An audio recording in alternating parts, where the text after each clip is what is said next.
Hello everyone, I'm Francesco Fabiano, and today I'm going to present you E-PDDL, a standardized way of defining epistemic planning problems.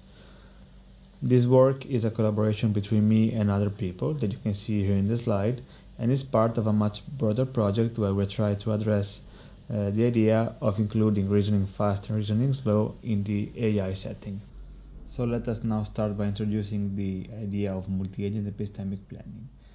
So this idea stems from the concept of epistemic reasoning, a type of reasoning where agents needs to reason not only about the state of the world and its physical properties, but also about the agent's knowledge and belief.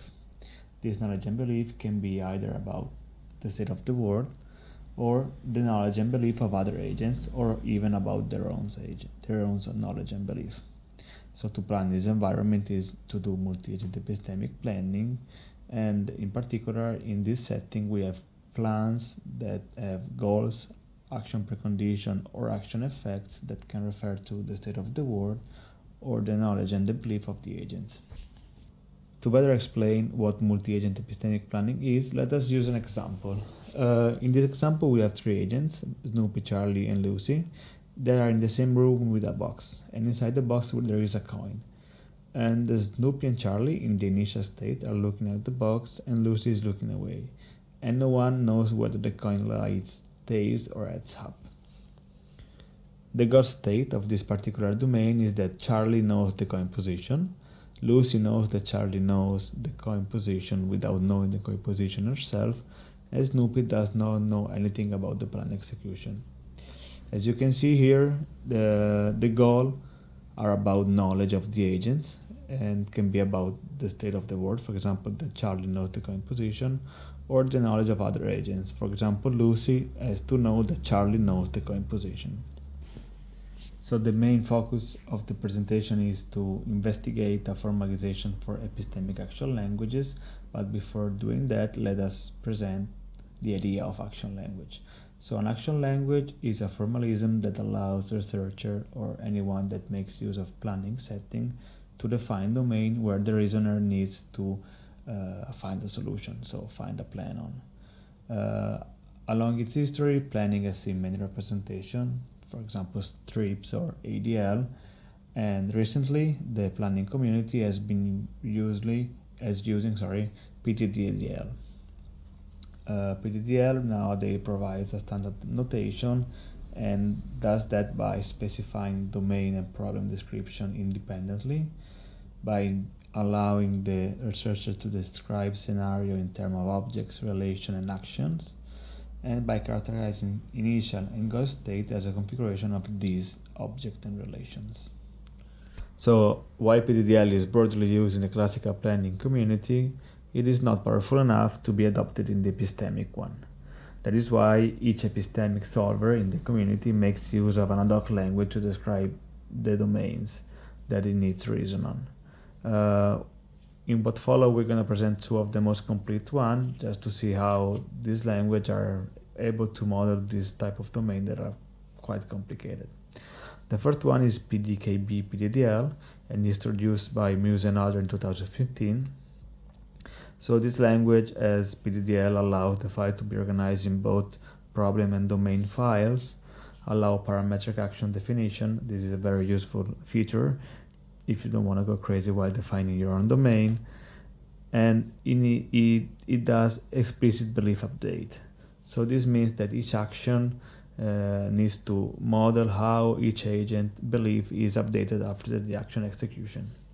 This allows to freely characterize the action effects, but requires to specify how the action modified the world, how the action modified the agent's belief about the world, and how the action modified the agent's belief about other agents. So this can be a little bit tedious.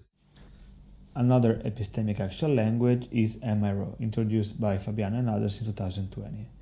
This language, differently from PDKB-PDDL, allows only for a single input file and uses an ad hoc or grounded syntax, so you cannot use parametric action definition, and this can create quite a problem when you want to define action for each agent inside the domain.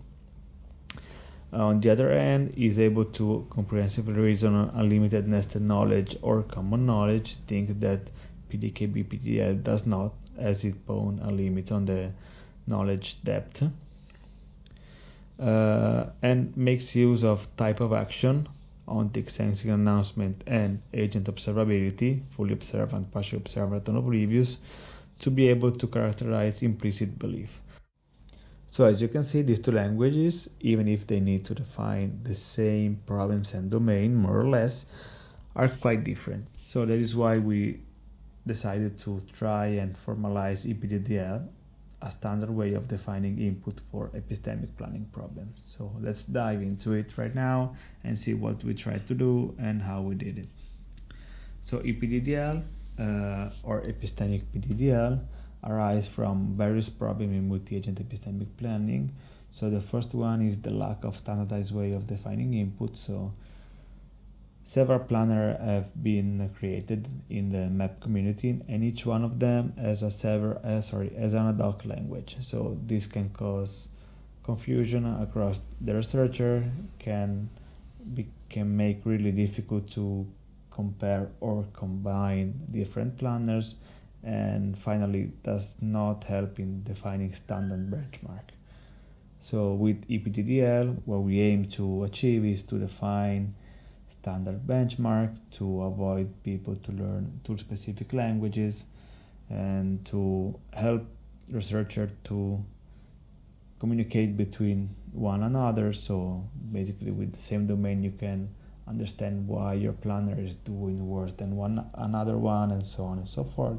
And finally, we aim to create a metacognitive agent that is able to select for one planner the best solver that the community has to offer. So if you have just one way of defining problems, you just need to define a procedure that is able to understand which planner is the best given that problem. Without going into much details because we don't have enough time, we decided to have a syntax close to PDDL, as you can guess by the name, and we did that to allow people from other planning community to get in touch with the epistemic one. We also decided it is important to separate problem domain and problem instance to better define the standardized benchmark that have increased difficulty. So you can just define your problem domain and have instances with increasing difficulty that way. After defining the structure of E-PDDL, we decided to write a parser of it. So the aim of this parser is not to find a plan from the E-PDDL file itself, but is to convert E-PDDL into PDK, BPDDL, and MRO, so that the E-PDDL file can be used by the planner that we were talking about before, RPMP and AFP, so two of the best planner in the epistemic community.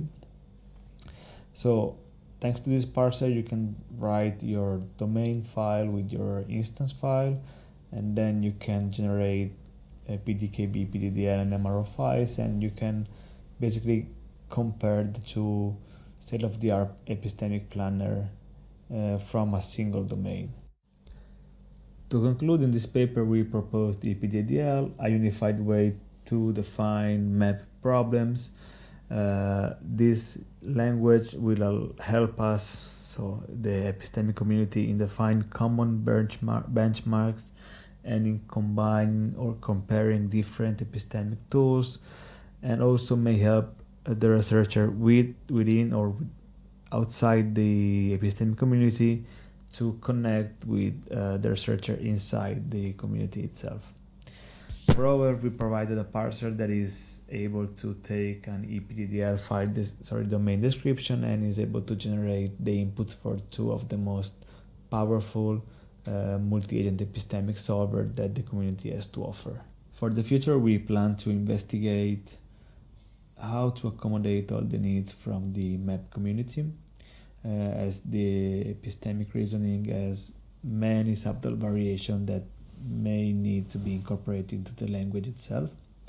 Moreover, we are already working on how to add to E-PDDL a way of introducing custom update models, so that way you can define your own action type dynamically.